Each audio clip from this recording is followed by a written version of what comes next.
करीब है सीएए का मुद्दा। आज कोर्ट ने भी स्टे देने से इनकार कर दिया सीएए के लिए।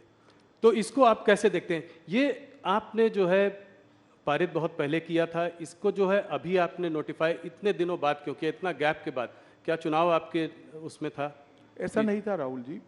सीएए पारित होने के बाद देश में एक बड़ी गलतफहमी फैलाई गई और इतने में कोविड आ गया। हम डेमोक्रेटिक कंट्री में हैं। जब किसी सच्ची चीज के लिए गलतफहमी फैलाई जाती है तो जो पार्टी इन पावर होती है इसका दायित्व होता है कि सच्चाई लोगों तक पहुंचाए। एक भ्रमित किया गया, ऑपोजिशन ने अपनी वोट बैंक जीवित करने के लिए, वोट बैंक बनाने के लिए भ्रांति फैलाई गई कि सीएए से इस देश की माइनॉरिटीज का, विशेष कर मुस्लिम भाइयों बहनों का मताधिकार, नागरिकत्व छीन लिया जाएगा। जबकि है उल्टा। सीएए से किसी का नागरिकता नहीं जाने वाला है। सीएए नागरिकता देने का कानून है।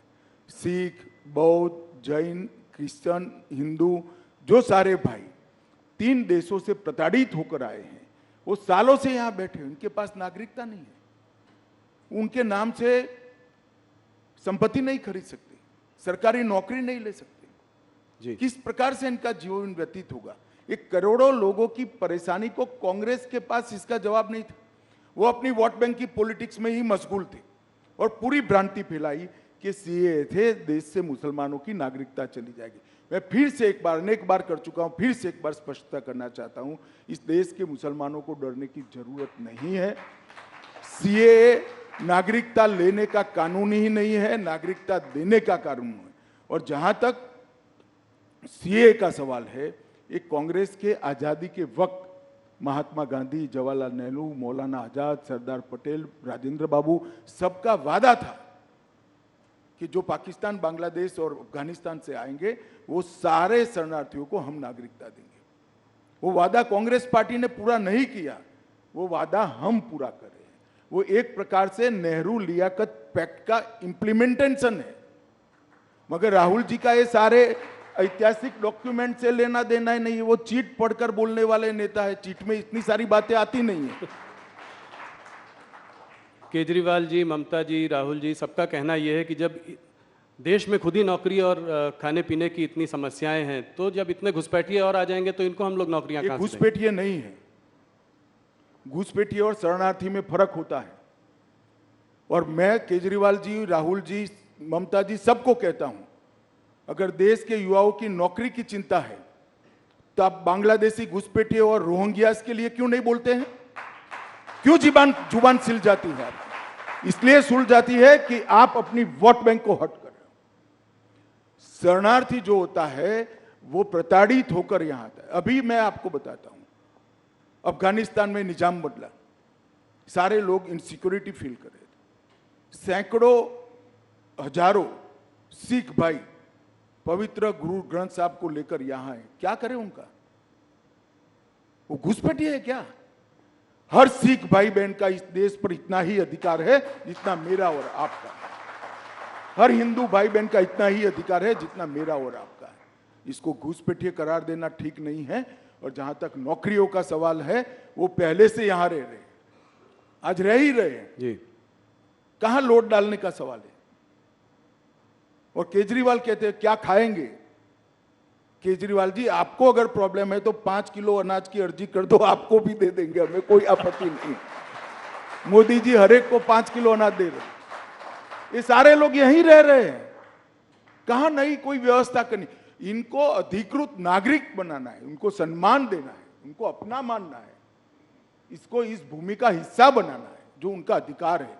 और इस तरह से देश को बांटने की बातें नहीं करनी चाहिए।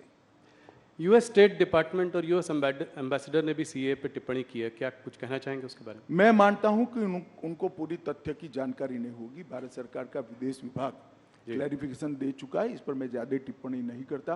परंतु मैं इतना फर्मली कहना चाहता हूं, नागरिकता किसको देनी ये मेरे देश का अधिकार है और ये अधिकार में कोई दखल नहीं। चुनाव पास आ रहा है, अभी कुछ खबर आ रही है कि चाइनीज मिलिट्री ने कुछ दिनों पहले कहा कि अरुणाचल प्रदेश जो है उनका एक अभिन्न अंग है। इसको आप कैसे देखते हैं? क्या ये जवाहरलाल नेहरू के समय से कह रहे हैं जी।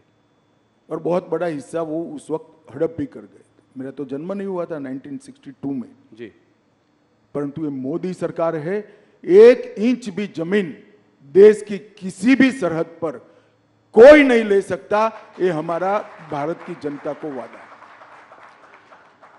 अमित जी, एक सीए से रिलेटेड सवाल है और आपने भी पहले इसकी बात की हुई है कि ये क्रोनोलॉजी की बात हुई थी कि सीए के बाद एनआरसी आएगा। एनआरसी की बात आजकल कम हो रही है, क्या इसको ये माना जाए कि इस मैनिफेस्टो में ये रहेगा या नहीं रहेगा? ऐसा है जी। राहुल जी, ये भ्रांति फैलाई जा रही है। एनआरसी कांग्रेस के वक्त आया हुआ कंसेप्ट है। एनआरपी चिदम्बरम साहब जब गृह मंत्री थे तब गवर्नमेंट कंटिन्यूअस प्रोसेस होती है, हमने इसको आगे बढ़ाया। मगर सीएए का जो कानून है इसके अंदर कहीं एनआरसी का प्रोविजन नहीं है, कहीं एनआरसी के जिन्स भी नहीं है।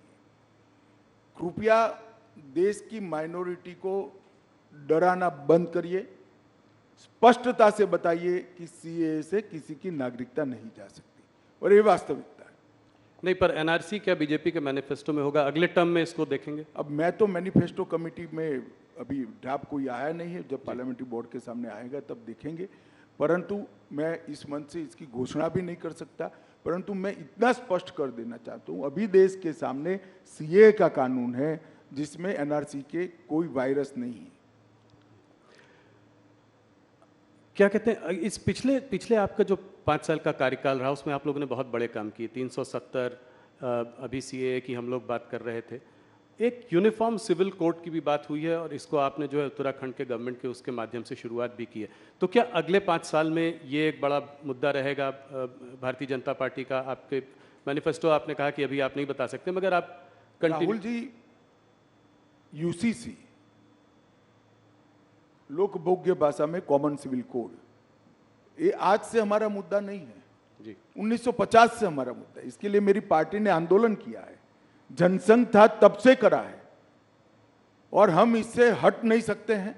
हम मानते हैं कि पंथ निरपेक्ष देश में सभी के लिए एक कानून होना चाहिए, इसमें किसी से कोई मतभेद, और हम इस बात को जनता के सामने मुखरता के साथ रखेंगे। उत्तराखंड सरकार यूसीसी लेकर आई है और इस यूसीसी पर इसकी अब सोशल, लीगल, जुडिशियल सभी प्रकार की स्क्रूटिनी होगी, और उसके बाद में कोई एक कॉमन मत भी बनेगा देश का। परंतु यूसीसी भारतीय जनता पार्टी का देश की जनता को वादा है। हिंदू हो, मुस्लिम हो, सिख हो, ईसाई हो, बौद्ध हो, ये सभी ने एक कानून से जीना चाहिए। धार्मिक स्वतंत्रता में कोई दखल नहीं करनी चाहिए। लग्न की पद्धति क्या हो, अपने अपने धर्म के हिसाब से हो, परंतु कानून एक होना चाहिए। ये हमारे संविधान निर्माताओं ने तय की हुई बात है, ये कोई भारतीय जनता पार्टी का एजेंडा नहीं है। हमने यूसीसी को हमारे गाइडिंग प्रिंसिपल्स में एक्सेप्ट किया था, जिसको अंबेडकर जी, सरदार पटेल, जवाहरलाल जी, राजेंद्र बाबू सब ने स्वीकारा था। ये सारे कांग्रेस के नेता थे जी, और सब ने स्वीकारा था कि उचित समय पर देश के विधानमंडल और देश की संसद इस देश के अंदर यूनिफॉर्म सिविल कोड लेकर आएगी। एक आदर्श हमारे सामने रखा था, जो पूरी करने की दिशा में भारतीय जनता पार्टी की उत्तराखंड सरकार ने, हमारे मुख्यमंत्री धामी जी ने इसको आगे बढ़ाया। डीएमके ने आज जो है अपने मैनिफेस्टो में कहा है कि अगर वो सरकार